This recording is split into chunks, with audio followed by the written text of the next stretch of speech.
இந்த மேடையே இந்த தேசத்தினுடைய அவமானம் அப்படின்னு நான் நம்புறேன். ஒரு தலைமுறை என்ன பண்ணுதுன்னா, தனக்கான ஒரு அரசியலை தேர்ந்தெடுத்துக் கொள்வதில் அவர்களுக்கான விருப்பங்களிலிருந்து முடிவு செய்கிறது. நமக்கான அரசியலை தேர்ந்தெடுத்துக் கொள்வது என்பது விருப்பத்திலிருந்து உருவாகுமா, ஒரு சமூகத்தினுடைய அடிப்படை உரிமைகளிலிருந்து உருவாகுமா? இந்த கேஸ்ட் அப்படின்ற இந்த சிஸ்டம் எப்படி இயங்குதுன்றது தான் ரொம்ப முக்கியமான கேள்வியாக எனக்கு தோணுது. ஒரு கட்டத்தில் முதலாளிகள் நம் பிள்ளைகளை வென்றெடுத்து விடுகிறார்கள். இன்னைக்கு வேணும்னா நம்மளுக்கு புரட்சியாளர் அம்பேத்கரும் தந்தை பெரியாரும் தேவையில்லாமல் இருக்கலாம் இந்த தலைமுறைகளுக்கு. ஆனால் இவர்களுடைய சிந்தனை எதற்காக உருவாக்கப்பட்டதோ அந்த எதிரிகள் அப்படி இருக்க தானே செய்கிறாங்க. ரொம்ப சின்ன வயசில் நான் ஜாதியத்தினுடைய மிகப்பெரிய ஒடுக்குமுறைகளை அனுபவிச்சிருக்கிறேன். இப்போ பிரச்சனை என்னன்னாக்கா, மொத்த காலனி என் பக்கம் எனக்கு எதிராக மாறிடுச்சு. ஏதோ திருவிழாவுக்கு காசு கொடுத்துட்டு இருந்தால் ஒரு 10,000 15,000 வாங்கின்னு போயிட்டு இருந்தாங்க. நீ நடா நடுவில் ஒரு வேலையை பண்ணி விட்டுட்ட அப்படின்னு சொல்லிட்டு போயிட்டாங்க. இந்த நுட்பங்களுக்கு எதிராக நம்மளை வலுவமைச்சுக்கிறதுக்கான சூழல் தான் ரொம்ப முக்கியமானது. அதுக்கான அரசியல் தான் நமக்கான அரசியல். ஆனால் அந்த அரசியல் நம்மிடம் இருந்து எப்படி இருக்குதுன்னாக்கா, தேர்தல் ஜனநாயகத்துக்கு எதையெல்லாம் பொது வெளியில் பேசலாம், எதெல்லாம் பொது வெளியில் பேசக்கூடாதுன்னு தனக்குள்ளே ஒரு சுய கட்டுப்பாட்டை யார் உருவாக்கினாங்கன்னாக்கா, சாதி ஒழிப்பை பற்றி பேசுவதற்காக இங்கே தலித் மக்களை எல்லாம் ஒருங்கிணைச்சாங்கல்ல. அப்போ ஜாதியை பற்றி இப்படி ஒரு அபிப்பிராயம் இந்த சமூகத்துக்கு மிகப்பெரிய கல்வியாக மாறாதவரை ஜாதிக்கு எதிரான போராட்டம் என்பதும் ஆணவ கொலைகள் தடுத்து நிறுத்த முடியாது என்பதும் மறுக்க முடியாத மிகப்பெரிய உண்மை.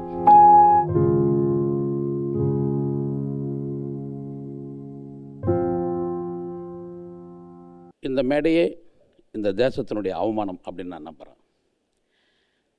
ஏன்னா இன்னும் ஜாதி ஒழிப்பை பற்றி நம்ம பேசிகிட்டு இருக்கிறது இந்தியா ஒரு விடுதலை அடைந்த நாடு என்று சொல்லிக்கொள்வதில் அது வெட்கப்பட வேண்டும் அப்படின்னு நான் நினைக்கிறேன். தொடர்ந்து டிபேட்னுடைய பல்வேறு விவாதங்கள், இதுக்கு முன்னால் நடந்த சாதி குறித்தான பல்வேறு உரையாடல்கள், இதெல்லாம் ஜாதி ஒழிப்பை பற்றியே இருக்கிறதுன்றது அவர்களுக்கு என்னுடைய நன்றியை நான் எப்பொழுதும் உரித்தாக்கிக் கொள்கிறேன். ஏன்னா ஜாதியை பற்றி பேசுவது, ஜாதி ஒழிப்பை பற்றி பேசுவது இந்த தேசத்துக்கு எதிரானது, ஜனநாயகத்துக்கு எதிரானது, ஜாதிய கட்டமைப்புக்கு எதிரானது. இந்த சூழலில் ஜாதி ஒழிப்பை பற்றி தொடர்ந்து நாங்கள் பேசுவோம் என்பதே ஒரு விதமான அர்ப்பணிப்பு தான் என்று நான் நம்புகிறேன். அந்த விதத்தில் அவர்களுக்கு மீண்டும் என்னுடைய அன்பையும் நன்றியும் தெரிவித்துக் கொள்கிறேன். எனக்கு இப்படி ஆயிடுச்சு, அப்படி ஆயிடுச்சு, நாங்கள் இப்படி அவமானப்பட்டோம், இப்படி இழிவுபடுத்தப்பட்டோம், எங்களால் படிக்க முடியல, எங்கள் பெண்கள் தெருவில் போக முடியல, இன்னும் சுடுகாட்டுக்கு எங்கள் பணத்தை கொண்டு போகிறதுக்கான பாதைகள் இல்லை, இப்போ இன்னும் உயர்கல்விகள் படிக்க முடியல, எங்களால் ஒரு கான்ட்ராக்டர் ஆக முடியல, தொழில் செய்ய முடியல, விரும்பிய பெண்ணை திருமணம் செஞ்சு கொள்ள முடியல, நாங்கள் நேசிக்கிற குழந்தைகளுக்கு ஒரு நல்ல கல்வியை வழங்குவதற்கான ஒரு பொது கல்வி சாலைகளுக்கு எல்லாம் எங்கள் குழந்தைகள் மரியாதையாக இல்லை அப்படின்லாம் நாங்கள் பேசிக்கிட்டு தான் இருக்கிறோம் தொடர்ந்து. இது எல்லாமே ஒரு அரசியலோடு சம்பந்தப்பட்டது அப்படின்றதில் எனக்கு ஒரு நம்பிக்கை வந்ததுக்கப்புறம் இந்த தீண்டாமையினுடைய கொடூரங்களை பற்றி மீண்டும் மீண்டும் பேசுவது என்பது எனக்கு கூச்சமாக இருந்தது. ஏன்னா அது செயல்படுற விதங்கள் ரொம்ப நுட்பமானது. தீண்டாமை ஒரு பக்கம் இருக்கும், ஆனால் அவர்கள் சமூகத்தில் அவர்கள் தன்னை எப்படி நிறுவிக்கொள்கிறார்கள் அப்படின்றது தான் ரொம்ப முக்கியமானது. ஏன்னா இந்த கேஸ்ட் அப்படின்ற இந்த சிஸ்டம் எப்படி இயங்குதுன்றது தான் ரொம்ப முக்கியமான கேள்வியாக எனக்கு தோணுது.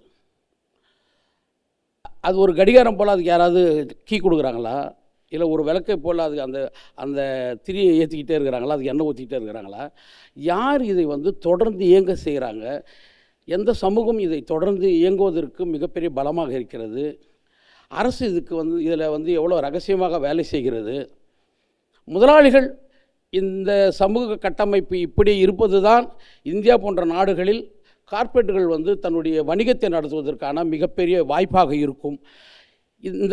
இதெல்லாம் ஒன்று சேர்ந்து தான் இந்த ஜாதியை வளர்த்தெடுக்குதா, இதுக்கு எதிராக நாம் எப்படி நம்மளை கட்டமைச்சிக்கிறது அப்படின்னு ரொம்ப முக்கியமானதாக இருக்குது. புரட்சியாளர் அம்பேத்கர் சொல்கிறார், ஒடுக்கப்பட்ட மக்களின் மிகப்பெரிய எதிரி பார்ப்பனியமும் முதலாளியமும் அப்படின்னு. அப்போ பார்ப்பனியமும் முதலாளியும் இந்தியா மாதிரி நாடுகளில் எப்படி தன்னை ஒருவருக்கொருவர் ஒரு புரிதலோடு எப்படி இணைந்து செயல்படுகிறார்கள். அப்போ இந்த தலைமுறை பார்ப்பனியத்தையும் முதலாளித்தையும் எப்படி எதிர்க்கிறது, அது ரொம்ப முக்கியமானது. இன்று ஒரு தலைமுறை என்ன பண்ணுறதுன்னா, தனக்கான ஒரு அரசியலை தேர்ந்தெடுத்து கொள்வதில் அவர்களுக்கான விருப்பங்களிலிருந்து முடிவு செய்கிறது. நமக்கான அரசியலை தேர்ந்தெடுத்து கொள்வது என்பது விருப்பத்திலிருந்து உருவாகுமா, ஒரு சமூகத்தினுடைய அடிப்படை உரிமைகளிலிருந்து உருவாகுமா அப்படின்ற கேள்வி இந்த தலைமுறைக்கு முன்னால் இருக்குது. புரட்சியாளர் அம்பேத்கரும் தந்தை பெரியாரும் இந்த சமூகத்தில் உருவாக்கிய அந்த சிந்தனைகள், விடுதலைக்கான உழைப்பு எல்லாம் இருக்கு இல்லையா, இது ரொம்ப முக்கியமானது. நில உடைமைகளுக்கு எதிராக, சாதிய கட்டமைப்புகளுக்கு எதிராக, பார்ப்பினத்துக்கு எதிராக, சனாதன தர்மத்துக்கு எதிராக, கடவுள் மறுப்பு, பொருளாதார விடுதலை, சமூகத்தில் நன்மதிப்பு பெறுதல், பொது இடங்களில் சுயமரியாதையோடு நடத்தப்படுதல், தன்னுடைய விருப்பங்களுக்கேற்றவாறு வாழ்வதற்கான உரிமைகளை தானே உருவாக்கி கொள்ளுதல், இது போன்ற விஷயங்களிலெல்லாம் தந்தை பெரியாரும் புரட்சியாளர் அம்பேத்கர், மார்க்ஸ் போன்றவர்களுடைய உழைப்பு என்பது கொஞ்சம் நஞ்சமல்ல. ஒரு கட்டத்தில் இது ரொம்ப அவசியமாக இருக்குது. அதிலிருந்து உருவான சமூகம் பல்வேறு தலைமுறைகளை தாண்டி தாண்டி வந்துட்டு இருக்குது. இந்த சிந்தனைகள் நம்மளை வளர்ச்சி எடுத்துக்கிட்டே வருது. அடுத்தடுத்த கட்டத்துக்கு நம்ம நகர்த்திகிட்டே இருக்கிறோம். நம்ம அடுத்தடுத்த கட்டத்துக்கு எப்படி நம்ம நகர்றோமோ அதே மாதிரி முதலாளியும் தன்னை வெவ்வேறு வடிவங்களில் நம்ம எதிர்ப்பதற்கான வேறு வேறு வடிவங்களை அவங்களும் வளர்ச்சி எடுத்துகிட்டு வந்துகிட்டே இருக்கிறாங்க. இது ரெண்டுமே தொடர்ந்து நிகழ்ந்து கொண்டே இருக்கிறது. ஒரு கட்டத்தில் முதலாளிகள் நம் பிள்ளைகளை வென்றெடுத்து விடுகிறார்கள். விருப்பங்கள் தான் வாழ்க்கை, அடிப்படை உரிமைகளோ சுயமரியாதையோ இல்லை அப்படின்ற ஒரு அரசியலுக்குள்ள, தோல்வியடைந்த ஒரு அரசியலுக்குள்ள அவங்க தன்னை எழுந்து விடுகிறார்கள். ஒரு பிழை ஏற்பட்டு விடுகிறது. இந்த பிழை என்ன பண்ணுறதுன்னா, அவர்கள் விருப்பம் போல அவர்கள் கேளிக்கைகள் எதுவோ அதுதான் என்னுடைய அரசியலும், என்னுடைய அரசியல் எதுவோ அதுதான் என்னுடைய கேளிக்கை அப்படின்ற மாதிரி மாறுற ஒரு காலம் இருக்குதுல்ல. இதை விட ஒரு துயரம் இந்த தேசத்தில் ஒன்று இருக்குமானா இருக்காது. இன்றைக்கி வேணும்னா நம்மளுக்கு புரட்சியாளர் அம்பேத்கரும் தந்தை பெரியாரும் தேவையில்லாமல் இருக்கலாம் இந்த தலைமுறைகளுக்கு.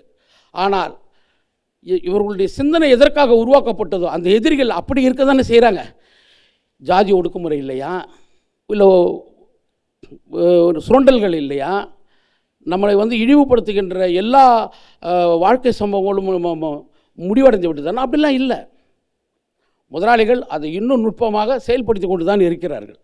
அப்படி இருக்கிற இந்த பட்சத்தில் நாம் இன்னும் வீரியமாக தந்தை பெரியாரையும் புரட்சியாளர் அம்பேத்கரையும் மார்க்ஸையும் நம்ம அடுத்தடுத்த தலைமுறைக்கு கடத்த வேண்டிய கடமையில் நாம் இருக்கிறோமா, இல்லை அது போதும் என்று முடிவு பண்ணிவிட்டு நாம் வேறு ஒரு மகிழ்ச்சிக்குள்ளே நம்ம நுழையிறோமா அப்படின்றது தான் இன்றைக்கி இருக்கிற தமிழகத்தினுடைய மிகப்பெரிய அரசியல் தோல்வி அப்படின்னு நான் நம்புகிறேன்.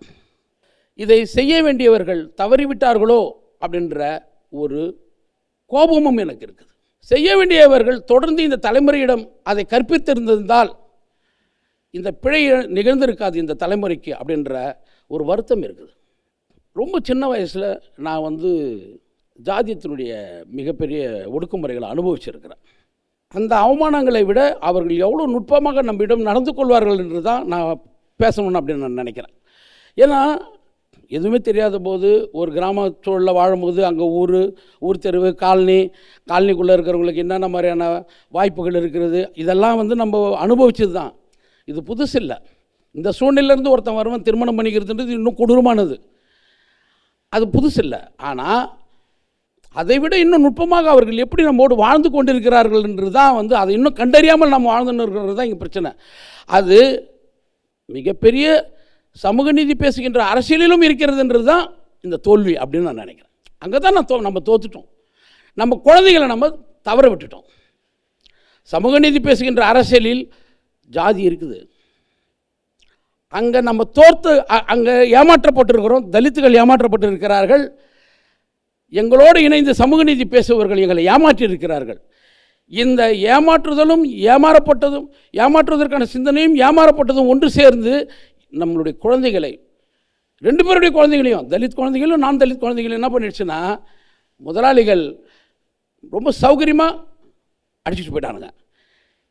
தோத்தது யார்? இப்போது எந்த தத்துவம் தோத்துச்சு? அது எந்த தலைமுறையில் நம்ம மீட்க போகிறோம்? அந்த குழந்தைகிட்ட நம்ம பேசுகிறத அவங்க கேட்பதற்கான அந்த சமூக நீதிக்கான அறிவு இல்லாதவர்களாக இருக்கிறாங்க அவங்க. அந்த குழந்தைகள் ரொம்ப பாவம். அந்த குழந்தைகளை நாம் வந்து கிண்டல் பண்ணுறதை விட அந்த குழந்தைகளை மீண்டும் பாதுகாக்கிறதுன்றது நம்மளுடைய அரசியல், நம்ம இழந்த அரசியலை நம்ம மீட்பது ரொம்ப முக்கியமானது. எனக்கு ஒரு 20 வயசு இருக்கும். எங்கள் ஊரில் வந்து ஒரு ஏரி இருக்குது. அந்த ஏரி வந்து செங்கல்பட்டுலேயே பெரிய ஏரி.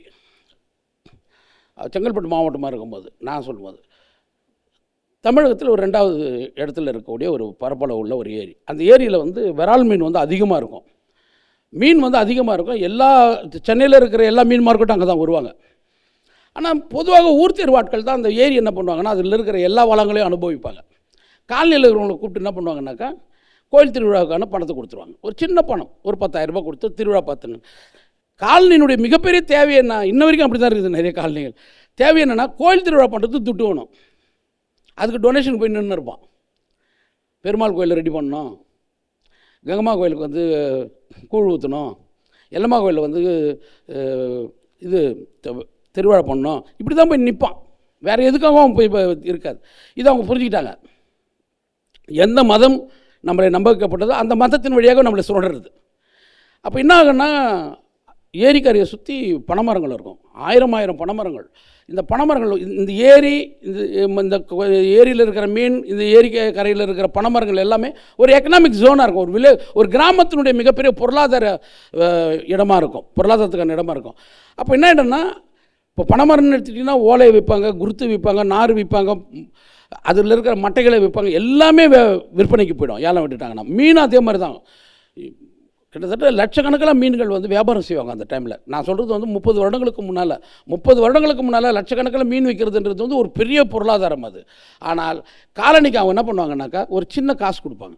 திருவிழா பண்ணிக்கிறதுக்கு மட்டும் தான் காசு கொடுத்துருவாங்க.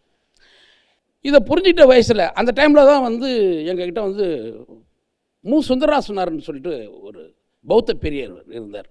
அவர் தான் எங்கள் பகுதிகளில் வந்து வேலை செய்வார். இடதுசாரிகள் வந்து கடுமையான வேலைகளை வந்து அந்த டைமில் வந்து எங்கள் பகுதிகளில் வந்து வேலை செய்வாங்க.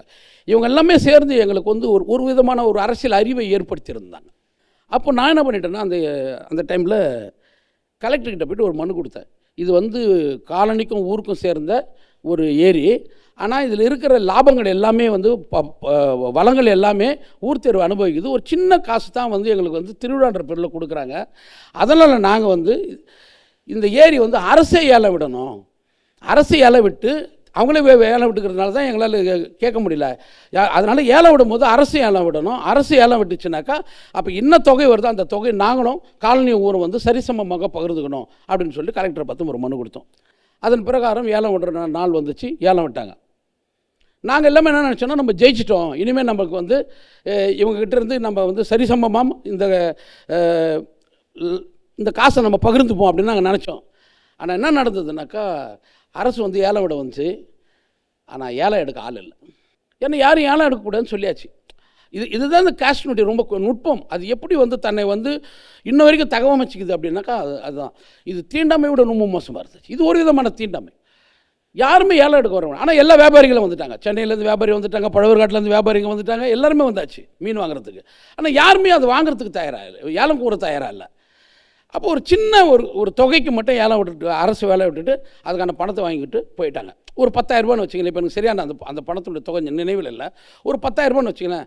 உடனே கூப்பிட்டாங்க அங்கே இருக்கிற ஊர் திருவாட்கள், காலனிக்கு 5,000 ரூபா கொடு, ஊர் திருவுக்கு 5,000 ரூபா கொடு அப்படின்னு சொல்லிட்டு பிரிச்சுக்கிட்டாங்க. இப்போ பிரச்சனை என்னன்னாக்கா, மொத்த காலனி என் பக்கம் எனக்கு எதிராக மாறிடுச்சு.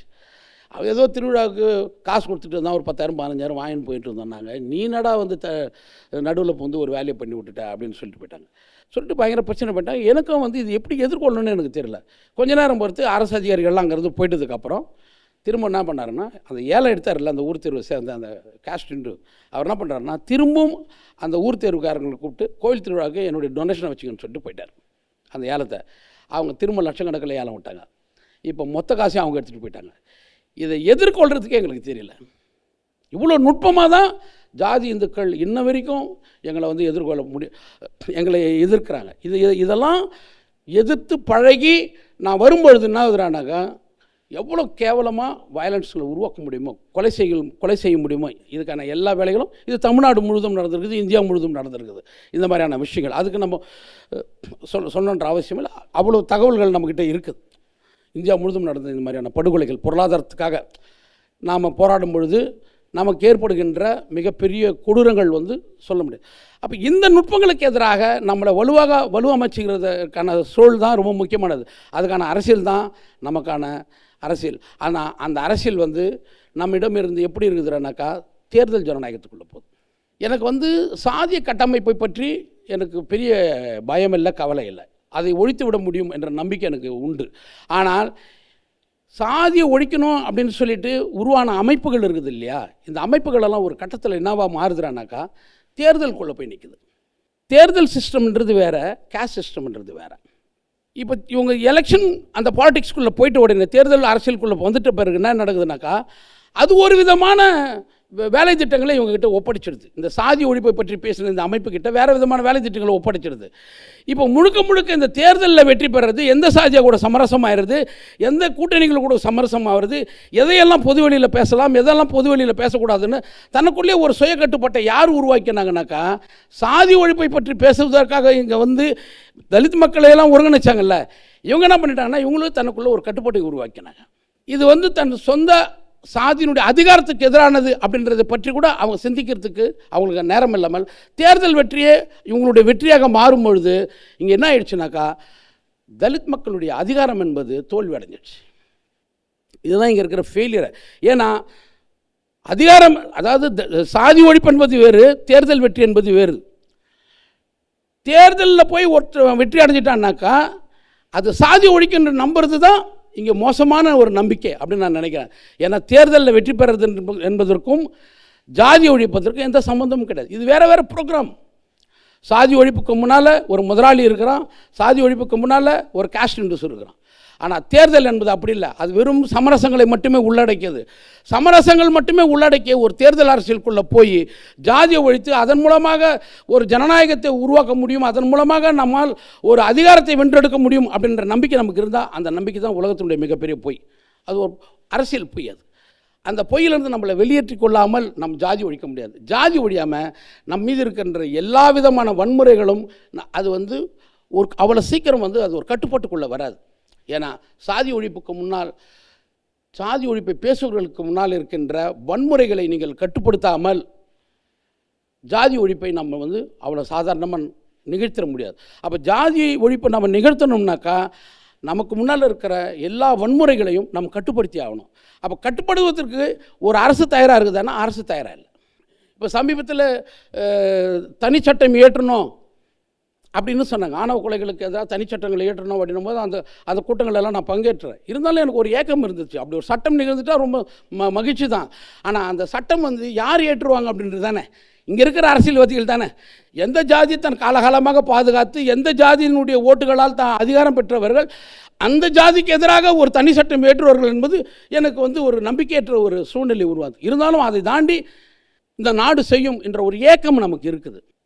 ஏன்னா தனி சட்டம் ஏற்றன்னு இவங்க அப்படி ஒரு விஷயத்தை இவங்க கையில் எடுத்துக்கிட்டாலும் அது என்னவா நடக்கும் அப்படின்னாக்கா இங்கே இருக்கிற எல்லா காஸ்ட்டையும் நம்ம எப்படி சமரசப்படுத்திக்கிறது, அவங்களுடைய விருப்பத்துக்கு எதிராக நம்ம எப்படி நடந்து கொள்ள முடியும் அப்படின்ற இடத்துல, அதாவது ஒரு சாதி ஆணவ கொலைக்கான ஒரு தனிச்சட்டம் என்பது பாராளுமன்ற சட்டமன்ற அரசியலுக்குள் வந்து அவர்களையெல்லாம் சமரசப்படுத்தி அப்படி சட்டத்தை ஏற்றணும்னா அப்படி ஒரு சட்டம் ஏற்ற முடியாது. அப்படி ஒரு வேளை அது உருவானாலும் அது ஒரு பலகீனமான ஒரு சட்டமாக தான் இருக்கும் அப்படின்னு நான் நம்புகிறேன். அப்போது ஆணவ கொலைக்கான தனிச்சட்டங்கள் என்பது ஒரு கருணையின் அடிப்படையில் நிகழணும் அப்படின்னு நான் நினைக்கிறேன். இப்போ சத்துணவில் நம்மளுக்கு சாப்பாடு போடுறதுன்றது வந்து ஒரு அரசியல் வேலை திட்டமாகவோ இல்லை ஒரு சமூகத்தினுடைய வேலை திட்டமாகவும் இருந்துச்சுனாக்கா அது வந்து என்னவா மாறனா ஒரு எண்ட் ஆஃப் த டேயில் வந்து ஒரு ஊழலில் போய் முடிஞ்சிடும் கடைசியில். ஆனால் அது ஒரு கருணையோடு சம்மந்தப்பட்டுச்சுனாக்கா அது ஒரு கல்வியினுடைய வளர்ச்சியோடு போய் சேரும். அது மாதிரி ஆணவ கொலைக்கான தனிச்சட்டங்கள் என்பது கருணையோடு நிகழணுனாக்கா அப்போ வந்து தம் மனதிலிருந்து சாதி ஒழிப்பு என்பது மிக இயல்பான ஒரு இயற்கையோடு இணைந்து வாழ்கின்ற ஒரு உண்மையாக அந்த மனிதர்கள் மாறணுன்றது ரொம்ப கட்டாயம். ஒரு முறை நாராயணகுரு ட்ரெயினில் போயிட்டு இருக்கும்போது அவரை ஒரு நம்பூதிரி பார்த்து கேட்டாராம், நீங்கள் என்ன ஜாதி அப்படின்னு. நாராயணகுரு சொன்னாரன், என்னை பார்த்தா தெரியல நான் என்ன ஜாதி அப்படின்னு. பார்த்தா எப்படி தெரியும் அப்படின்னு அந்த நம்பூதிரி கேட்டுக்கிறார். பார்த்தே தெரியல, நான் சொன்னால் மட்டும் எப்படா தெரியும் உனக்கு அப்படின்னு கேட்டுக்கிறார் நாராயணகுரு. அப்போ ஜாதியை பற்றி இப்படி ஒரு அபிப்பிராயம் இந்த சமூகத்துக்கு மிகப்பெரிய கல்வியாக மாறாதவரை ஜாதிக்கு எதிரான போராட்டம் என்பதும் ஆணவ கொலைகள் தடுத்து நிறுத்த முடியாது என்பதும், தலித் மக்கள் மிகவும் மோசமான ஒரு அவமானத்தை தொடர்ந்து பெற்று கொண்டே இருப்பார்கள் என்பதும் மறுக்க முடியாத மிகப்பெரிய உண்மை. ஜாதிக்கு எதிராக போராடுவது என்பது ஒரு நேர்மையான ஒரு சிறந்த மன இயல்புகளிலிருந்து, ஒரு மனிதாபிமான நிலையிலிருந்து உருவாகணும். அப்படி ஒரு அன்பை நாம் வளர்ப்பதற்கான ஒரு மிகப்பெரிய ஒரு அரசியல் வேலை திட்டத்தை நாம் கையில் எடுக்கணும்னா, தந்தை பெரியாரையும் புரட்சியாளர் அம்பேத்கரையும் மார்க்ஸையும் நம் குழந்தைகள்கிட்ட திரும்பி நம்ம கற்பிக்கணும். திரும்ப ஒரு மறுவாசிப்பு நிகழாதவரை ஜாதி ஒழிப்பு என்பது நிகழாது என்ற நம்பிக்கை எனக்கு எப்பொழுதும் உண்டு. நன்றி.